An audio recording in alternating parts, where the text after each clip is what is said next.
This channel does not promote any violent, harmful, or illegal activities. All content provided by this channel is meant for an educational purpose only.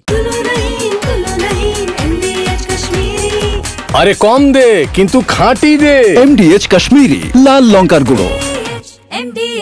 এই মুহূর্তে আমাদের নজর চাকরিহারাদের প্রতিক্রিয়ার দিকে, কারণ কিছুক্ষণ আগে মুখ্যমন্ত্রী মমতা বন্দ্যোপাধ্যায়ের প্রেস কনফারেন্সে নজর ছিল আমাদের। সেখানে তিনি পরিষ্কার বললেন, পরীক্ষায় বসতে হবে চাকরিহারাদের। সুপ্রিম কোর্টের নির্দেশ মেনে 30শে মে নতুন করে পরীক্ষার বিজ্ঞপ্তি দেবে রাজ্য। এরপর তারা বিষয়টিকে কিভাবে দেখছেন, অর্থাৎ চাকরিহারারা কিভাবে দেখছেন মুখ্যমন্ত্রীর বক্তব্যকে, তার আগে শুনবো আজ কি বললেন প্রেস কনফারেন্সে।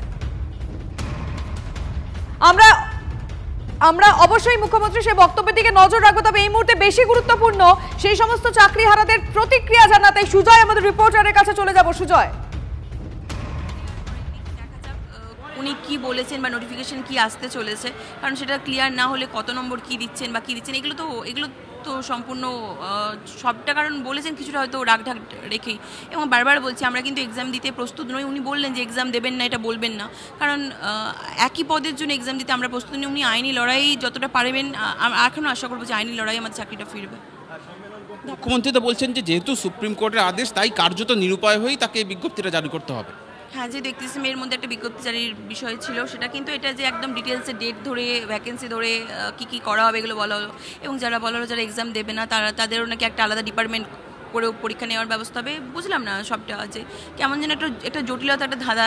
সুজয়, রিভিউ পিটিশনে ভালো ফল মিললে সে অনুযায়ী ব্যবস্থার কথাও তো বললেন আজ মুখ্যমন্ত্রী। করছিলাম কারণ আমরা কিন্তু এসএসসির জন্য প্রিপারেশন নিইনি। এই এসএসসির জন্য প্রিপারেশন শেষ একটা জানতে চাইবো যে অপশন দুটো খোলা রাখলেন, রিভিউ এই বিজ্ঞপ্তি যেমন জারি হবে তার মধ্যে রিভিউ পিটিশনের পজিটিভ যদি রেজাল্ট আসে তাহলে সেটাকেই মান্যতা দেবেন। হ্যাঁ, ওটা বললেন যদি রিভিউ পিটিশনে পজিটিভ হয় তাহলে সেই অনুযায়ী বার্তা দেবেন। তো আশা করবো যে রিভিউ পিটিশনের মাধ্যমেই আমরা আবার যে জায়গায় পুনর্বহাল হব। যদি রিভিউ পিটিশনে আপনাদের পক্ষে আসে, মুখ্যমন্ত্রী তো বলছেন সেটাই মানিয়ে নেবে। হ্যাঁ, কারণ সেটাই তো হওয়ার কথা, কারণ আইনি লড়াইটা তো এখনও শেষ হয়ে যায়নি। রিভিউ বা কিউরিটি পিটিশন যেহেতু বাকি আছে, সেটা যদি মান্যতা দেন তাহলে তো আমরা যোগ্যরা সবাই কাজে পুনর্বহাল থাকবো। আশা করবো এটাই হবে। মুখ্যমন্ত্রী আজকে সাংবাদিক বৈঠকটাকে পজিটিভভাবে দেখছেন? আমি ব্যক্তিগতভাবে বলছি যে এটা কোনো মঞ্চের সিদ্ধান্ত নয়, কারণ আমি ওই এক্সামের প্রসঙ্গটাই বারবার আমরা বলেছিলাম আমরা যেতে চাইছি না, কারণ কিছু জিনিস পুরোটা ক্লিয়ার না, কারণ এটা ওপেন টু অল কিনা উনি ক্লিয়ার করেনি। একটা এক্সপিরিয়েন্সের জন্য কত নম্বর দেওয়া হবে সেটা ক্লিয়ার করা নেই। তো এগুলো যতক্ষণ না পুরো নোটিফিকেশনটা আসবে বা আরও যদি উনি কোথাও বলেন বা যতক্ষণ না আসে ততক্ষণ বুঝতে পারছি না, কারণ আশা অনুরূপ তো নয়। কারণ আমি আমার চাকরি খুইয়েছি, সেই চাকরির জন্য আবার এক্সাম দেবো, আদেও সেটা কতটা সদর্থক হবে, কতটা মানে দুর্নীতিমুক্ত হবে, কতটা কি প্রসেসিং ঠিকঠাক মেনটেন হবে বা এই সময়ের মধ্যে আদেও হবে কিনা, পুরোটাই তো অনিশ্চয়তা ভরা। কী করে আশা বিকেল 5টার আগে আপনারা যে জায়গায় ছিলেন, বিকেল 5টায় মুখ্যমন্ত্রীর কথা শোনার পর কি একই জায়গায় আছেন নাকি একটু ভালো কিছু আশা করছেন? দেখুন, এটা বললাম হয়তো আমাকে ওনার বক্তব্যটা আরও একবার শুনতে হবে, শুনে নিই তারপর এই বিষয়ে বাকিটা বলব। একেবারে দেখো, কিছু সময় আগেই মুখ্যমন্ত্রীর সাংবাদিক বৈঠক হয়েছে, তার পরবর্তীতে এই মুহূর্তে যারা রয়েছেন মঞ্চের যোগ্য শিক্ষক শিক্ষিকা মঞ্চের, তারা দেখো নিজেদের মধ্যে আলোচনা করছেন। নিজেদের মধ্যে আলোচনা করার পর তারা সংবাদ মাধ্যমকে বা জানাবেন যে তারা পরবর্তী কী পদক্ষেপ নেবেন। তারা এই মুখ্যমন্ত্রী যে যা কথা বললেন, মুখ্যমন্ত্রী একাধিক ক্ষেত্রে পরীক্ষায় বসার পাশাপাশি ছাড়ের কথা বললেন, অনেক সুযোগ সুবিধা দেওয়া হবে, যেমন অভিজ্ঞতার ক্ষেত্রে একটা বিশেষ নম্বর দেওয়া হবে, বয়সের ক্ষেত্রে। একেবারে তারা এবং আলোচনার পর তারা কি রিঅ্যাকশন দেন, মানে অবশ্যই আমাদের সঙ্গে কথা তো হবেই, তারা কি বলেন আমরা দেখবো শুনবো সুজয়। কিন্তু তার আগে কিছুক্ষণ আগে মুখ্যমন্ত্রী মমতা বন্দ্যোপাধ্যায় কি বললেন প্রেস কনফারেন্সে একবার শুনে নেব। যেহেতু এখনো রিভিউটা হয়নি, কারণ রিভিউ পিটিশন পেন্ডিং আছে এবং কোর্টে গরমের ছুটি পড়ে গেছে, অথচ আমাদের হাত বেঁধে দেওয়া হয়েছে 31শে মের মধ্যে করতে হবে, নোটিফিকেশন করতে হবে। তাই বাধ্য হয়ে আমি জানাচ্ছি দুটো প্রসেসই আমাদের চালু থাকবে। একটা হচ্ছে সুপ্রিম কোর্টের অর্ডার অনুযায়ী আমরা 31শে মের মধ্যেই সুপ্রিম কোর্ট যে অর্ডারটা দিয়েছে সেটা নোটিফিকেশন করব। আর দ্বিতীয়ত, যদি রিভিউ যেটা আমরা করেছি, রিভিউতে যদি আমরা ভালো রেজাল্ট পাই তাহলে আমরা সেটাকে গ্রহণ করব। পরে যাতে বলতে না পারে সুপ্রিম কোর্ট যে 31শে মের মধ্যে তোমাদের নোটিফিকেশন করতে বলা হয়েছিল, তোমরা কেন করোনি, সেই জন্যই আইন মেনে আমাদের এই কাজটা করতে হচ্ছে। অ্যাডভার্টাইজমেন্টটা আমাদের করতে হবে 30শে মে, কারণ যেহেতু 31শে মে মধ্যে করতে বলেছে। কমেন্সমেন্ট অফ অনলাইন অ্যাপ্লিকেশন, এটা টাইম দেওয়া হয়েছে 16ই জুন পর্যন্ত। মানে যারা অনলাইনে অ্যাপ্লিকেশন করতে পারবেন 16ই জুন পর্যন্ত। Last date of online application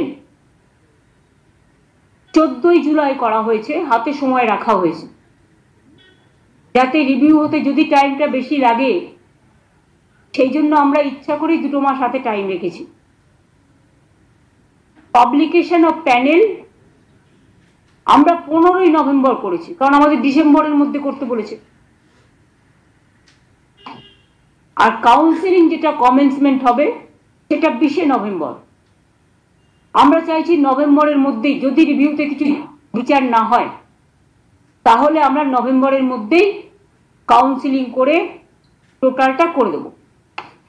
24,203 যেটা হাইকোর্টের অর্ডার অনুযায়ী ডিম টু বি ভ্যাকেন্ট হয়ে আছে। যদিও তারা কাজ করছেন, তারা কাজ করে যান, তারা ডিসেম্বর পর্যন্ত মাইনে তো কনফার্ম করেছে সুপ্রিম কোর্ট, আমরা তো অ্যাপিল করেছিলাম। সুতরাং তারা বেশি চিন্তা না করে তারা তাদের কাজ করে যান, আর আমাদের কাজও আমরা করে যাব। আমি আরেকবার কথা বলতে চাইবো আমাদের রিপোর্টারের সঙ্গে, সুজয় রয়েছেন এই মুহূর্তে চাকরিহারাদের সঙ্গে। সুজয়, আজকের প্রেস কনফারেন্সে একটা বিষয় পরিষ্কার, যা যা আদালতের তরফে বলা হয়েছে সরকারের তরফ থেকে সেই সমস্ত নিয়ম তারা মেনে চলবেন, এবং আজকে একদম স্পেসিফিকভাবে তারিখ মেনশন করে দেওয়া হয়, নির্দিষ্ট তারিখ বলে দেওয়া হয়, সেটা বিজ্ঞপ্তি থেকে শুরু করে একেবারে নোটিফিকেশন জারি অবধি সবকিছু। যারা চাকরিহারা তারা কি বলছেন, কিভাবে দেখছেন বিষয়টি? আমি এমনই একজন ম্যাডামের সঙ্গে রয়েছি, তার কাছ থেকে জানতে চাইবো যে ম্যাডাম, মুখ্যমন্ত্রী কিছু সময় আগে বললেন যে যেহেতু সুপ্রিম কোর্টে আদেশ রয়েছে তাই কার্যত বাধ্য হয়ে আগামী 30শে মে তাকে বা সরকারকে বিজ্ঞপ্তি জারি করতে হবে পরীক্ষার। আপনারা ছিলেন পরীক্ষার বিপক্ষে, আপনারা বলছিলেন যে এতদিন আপনারা পড়াশুনোর থেকে কিছুটা দূরে রয়েছেন, যে কম্পিটিটিভ এক্সামের পড়াশুনো। এই পরিস্থিতিতে আপনারা কি পরীক্ষায় বসবেন বা সরকারের বিজ্ঞপ্তি জারি হবে সেখানে যোগ দেবেন? দেখুন, আমরা এখন পরবর্তী পদক্ষেপ কী নেব সেটার সিদ্ধান্ত আমাদের মঞ্চ থেকে নেওয়া হবে, কিন্তু আমরা দিতে চাইনি। কেন? আমরা পরীক্ষাটা হয় গ্র্যাজুয়েশন এবং মাস্টার ডিগ্রি লেভেলের, আমরা স্কুলে গিয়ে 9-10 পড়াই, যেখানে তার 0%ও ম্যাচ করে না। আমরা তো এখন তো আমাদের কেরিয়ার তৈরির বয়স নেই, আমাদের এভারেজ বয়স এখানে 40, কারো 50-র কাছেও বয়স চলে গেছে, কিন্তু এটা একটা বায়োলজিক্যাল সিস্টেমেরও বিরুদ্ধে হয়ে যাচ্ছে। সুতরাং আমি জানি না একটা দেশের সুপ্রিম কোর্ট কী করে এই রায়টা দেয়, যেখানে তার হাতে ক্ষমতা ছিল যে এটাকে আলাদা করে বাছাই করার, এবং 17 রকমের দুর্নীতির কোনোটার মধ্যেই কিন্তু আমরা পড়ি না। আমাদের বিরুদ্ধে আগে দুর্নীতি প্রমাণ হোক, তারপরে আমরা নিজে থেকেই রিজাইন দেব। মুখ্যমন্ত্রী বলছেন যে আমি চাই চাকরিহারা চাকরি ফিরে পান, সেটা উনি বরাবরই বলে এসছেন, কিন্তু ওনার বক্তব্যের প্রতি আমরা কোনোদিনই আশ্বাস নেই। ওটা উনি 24 সালে যখন হাইকোর্টে ক্যান্সেল হয়েছিল তখনও উনি বলেছিলেন কারো চাকরি যাবেন না, এখনও বলে যাচ্ছেন, কিন্তু আমরা আশ্বস্ত হতে পারছি না।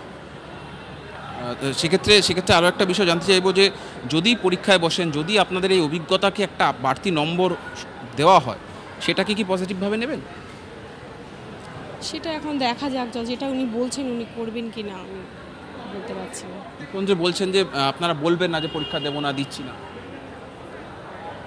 দেখুন, উনি তো বলবেন, এটা সুপ্রিম কোর্ট থেকে বলেছে, সুপ্রিম কোর্ট থেকে তো অনেক কিছুই বলে, দিয়ে দিতে বলেছিল, সে ব্যাপারে তো উনি কোনো পদক্ষেপ নিল না।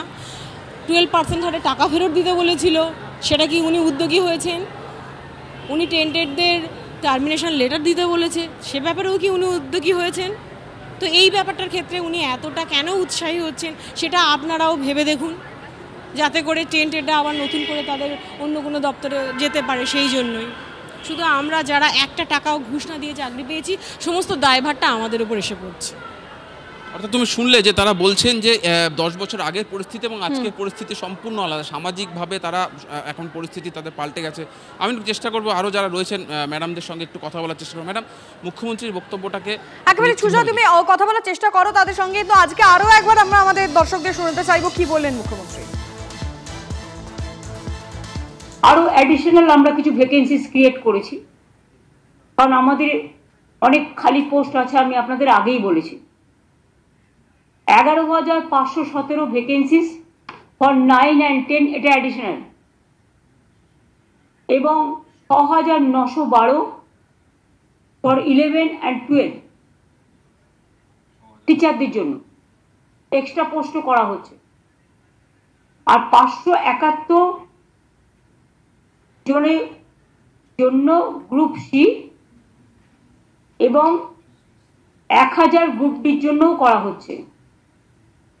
তাহলে total vacancies propose to B filled up 44,203। মোট ভ্যাকেন্সিস 44,203। ক্লাস 9-10 চাকরিহারাদের নিয়ে 23,212, ক্লাস 11-12 চাকরিহারাদের নিয়ে 12,514, গ্রুপ সি 2,989, গ্রুপ ডি 5,488। আমরা শুনছিলাম মুখ্যমন্ত্রী মমতা বন্দ্যোপাধ্যায় কিছুক্ষণ আগে প্রেস কনফারেন্সে কি বলেছেন, এবং চাকরিহারাদের কাছ থেকে আমরা যে কথাটা বারংবার শুনেছি তারা পরীক্ষা দিতে চান না। আজ মুখ্যমন্ত্রী সেই রিকোয়েস্টটাই করলেন, এটা বলবেন না যে পরীক্ষায় বসবেন না। MDH চানা মশলা, এখন ছোলা হোক বা বরবটি দানা, সাদা চানা হোক বা কালো, সব রান্নাই হবে অসাধারণ।